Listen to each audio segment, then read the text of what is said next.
श्रियकान्ताय कल्याणनिधये निधयेतिनाम् श्रीवेङ्कटनिवासाय श्रीनिवासाय मङ्गलम् लक्ष्मी सविभ्रमालोकसुभ्रूविभ्रमचक्षुषे चक्षुषे सर्वलोकानां वेङ्कटेशाय मङ्गलम्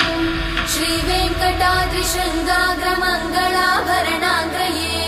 मङ्गलानां निवासाय श्रीनिवासाय मङ्गलम् सर्वावयव सौन्दर्य सम्पदा सर्वचेतसां सदा सम्मोहनायास्तु वेङ्कटेशाय मङ्गलम् नित्याय निरवध्याय सत्यानन्दचिदात्मने सर्वान्तरात्मने श्रीमद् वेङ्कटेशाय मङ्गलम् स्वतः सर्वविदे सर्वशक्तये सर्वशेषिणे सुलभाय सुशीलाय वेङ्कटेशाय